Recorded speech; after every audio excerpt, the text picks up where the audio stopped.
लेकिन ये अब आपको बताता हूँ कि अडानी अंबानी को गाली क्यों देता है रवीश कुमार। ये अडानी अंबानी को गाली क्यों देता है? ये उनको गाली नहीं देता मनीष जी, उनको मोदी समर्थक होने के कारण भी गाली नहीं देता। अडानी अंबानी ने इस देश के विकास में, मनीष जी, अद्भुत भूमिका निभाई है, अद्भुत अद्भुत भूमिका निभाई है, जिसकी जो जिसकी प्रशंसा जितनी की जाए कम है। उसका कारण बताता हूं मनीष जी। रवीश कुमार, जब तुम्हारे आका इस देश में राज कर रहे थे, जब तुम्हारे आका इस देश पर राज कर रहे थे, तब इस देश के नागरिकों को 8 रुपए आउट गोइंग, नहीं, आ, हाँ, 16 रुपए आउट गोइंग और 8 रुपए इनकमिंग का कॉल देना पड़ता था मोबाइल पे। और वो भी आज से 20 साल पहले, 25 साल पहले। तो और जब अटल जी आए, तो इस देश के रिक्शे वाले, सब्जी वाले के हाथ में भी 500 रुपए में मोबाइल और 1 रुपए में आउट गोइंग इनकमिंग फ्री। ये ये वरदान, मनीष जी, आज की तारीख में मोबाइल वरदान है। वो वरदान मुकेश अंबानी के पिता धीरू भाई अंबानी ने दिया था, राहुल बजाज ने नहीं दिया था, जिसके तुम गाने गा रहे थे। जो आज भी किसानों को पैसा उत्तर प्रदेश के लखीमपुर गोंडा में भेज दो, तो एक नहीं, हजारों किसान मिल जाएंगे उसको गालियां बकते हुए। उस बजाज परिवार के लोग यहाँ पर कैसे पैसा मारे बैठे हैं, किसानों को दौड़ा रहे हैं। ये काम नहीं किया था धीरू भाई अंबानी ने। 500 रुपए में मोबाइल दिया था और 1 रुपए की आउटगोइंग पे। और उसके बाद मनीष जी, इसको और याद दिला दूं इस रवीश कुमार को, कि जिस मुकेश अंबानी को तुम गाली बक रहे हो, उस मुकेश अंबानी से पहले, जब तुम्हारे आका जिनके चरणों में लोटा करता था ये प्रणव राय, वो जिन आकाओं की बदौलत राष्ट्रपति भवन में कार्यक्रम किया करता था एनडीटीवी का, उस जमाने में मैंने, मनीष जी, मेरे पास इंटरनेट था, मेरे पास इंटरनेट था। और मैं जो हूँ 5 या 6 GB डाटा का 750 रुपए दिया करता था, 750 रुपए। और ये स्थिति 2000, इस मुकेश अंबानी ने वो 200 GB 200 रुपए में हर लोगों को हर व्यक्ति को देना शुरू कर दिया है। जरा कल्पना करिए मनीष जी, लूट की कल्पना करिए कि किस तरह से ये लूट रहे थे जिनके ये गाने गाता है।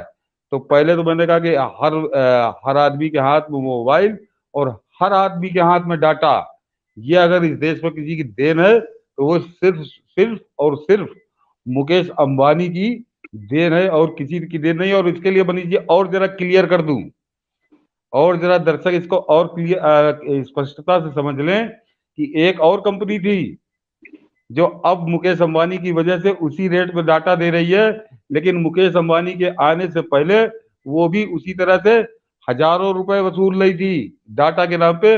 वो कंपनी है एयरटेल, और वो एयरटेल कंपनी उसी घनश्याम दास बिड़ला के वंशज की है, हम्म। उसी घनश्याम दास बिड़ला के वंशज की है, जिसका नाम है कुमार मंगलम बिड़ला। क्यों कुमार मंगलम बिड़ला को उससे पहले सस्ता करने की नहीं सूझी थी कांग्रेस के शासन में? तब उनका भी डाटा, मेरे पास एयरटेल का ही कनेक्शन था, मेरे पास एयरटेल का ही कनेक्शन था, और 5 GB के 750 रुपए देता था। तो जब तक मुकेश अंबानी नहीं आए, तब तक तो कुमार मंगलम बिड़ला भी चांदी कूट रहे थे जमकर। लेकिन मुकेश अंबानी ने धरती पे ला दिया। और मनीष जी, इस रवीश कुमार को इसी बात की पीड़ा है, जिसको ये कह नहीं पा रहा।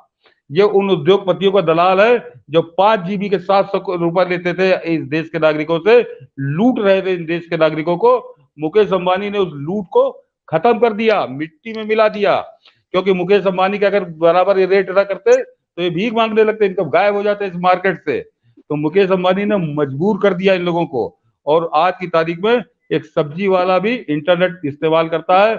और मनीष जी, और जरा डिटेल में चला जाऊं, कि इस डाटा के वार से जो मुकेश अंबानी ने हर आदमी के हाथ में मोबाइल और हर आदमी के हाथ में डाटा वाला मोबाइल कर दिया, इससे नुकसान क्या हुआ इस रवीश कुमार और इसके आकाओं को?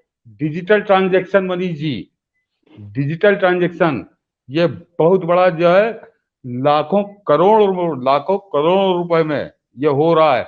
जो देश की तरक्की में बहुत बड़ी भूमिका निभा रहा है। तो इस रवीश कुमार को ये खल रहा है कि गरीब आदमी के हाथ में स्मार्टफोन कैसे पहुंच गया, गरीब आदमी के हाथ में डाटा वाला मोबाइल कैसे पहुंच गया। ये तो इसके जैसे खलियर खैराती जो उस समय दलाली कर रहे थे सरकार की, उनके उनके उनका विशेषाधिकार हुआ करता था। हम जैसे लोग भी बड़ा संभल संभल के डाटा इस्तेमाल करते थे। आज की तारीख में सब्जी वाला भी करता है, वो भी डिजिटल ट्रांजेक्शन करता है, पेटीएम से पेमेंट लेता है। तो वो जो वो प्रक्रिया इस देश की तरक्की में बहुत निर्णायक सिद्ध हो रही है, और वो इसको खल रहा है। वो इसके लिए तो अभी तो कहानी बड़ी लंबी है, लेकिन अब जरा अडानी पे आ जाऊं। अब जरा अडानी पे आ जाऊं कि जिनको एक गाली बक रहा है, जिसने जिसने इसको और इसके प्रणव जेम्स राय जो है उनको उसने कटोरा पकड़ा दिया, और जिसकी वजह से इसको नौकरी छोड़नी पड़ी। मनीष जी दर्शक चौंक जाएंगे, दर्शक चौंक जाएंगे कि अडानी ने इस देश के लिए क्या किया है। हमने कहा कि कभी मनीष जी भी नहीं करते, हम लोग भी नहीं करते, लेकिन आज इसने मजबूर कर दिया।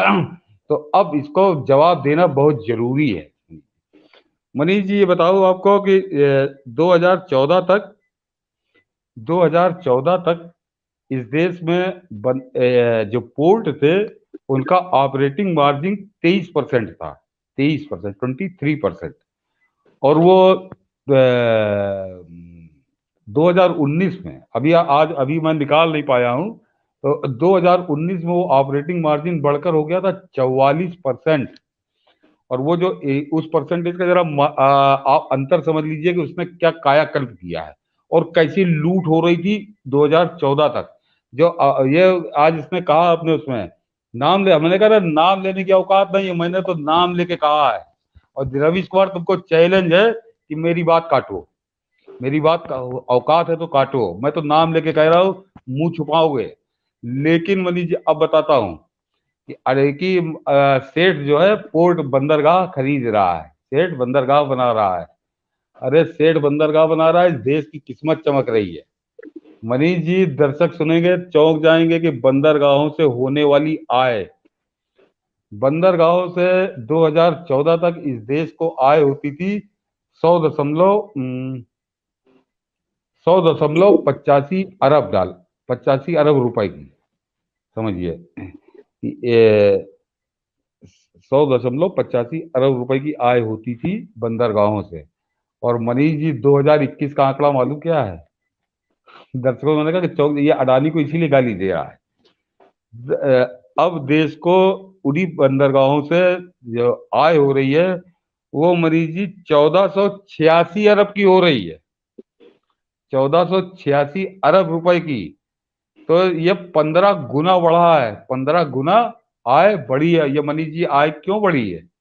क्योंकि बंदरगाहों में सुविधाएं बढ़ गई, बंदरगाहों में कार्य कुशलता बढ़ गई है, बंदरगाहों की कार्य क्षमता बढ़ गई है। तो अगर अडानी नहीं, ऐसे 100 अडानी आए तो उनका इस देश को हाथ खोल के उनका स्वागत करना चाहिए। और सबसे खास बात यह है कि मुझको तो बड़ी उम्मीद है, क्योंकि अडानी ने एनडीटीवी पे कब्जा किया है, तो मैं उस गटर को, पत्रकारिता के नाम पे जो गटर इस देश में चल रहा था, अडानी बहुत जल्दी उस गटर को भी एक महकती हुई क्यारी में बदलेंगे। क्योंकि जिस तरह से उन्होंने कांग्रेसी लूट को 100 करोड़ का जो 100 अरब का जो रेवेन्यू था उसको बढ़ा के 1486 अरब कर दिया है।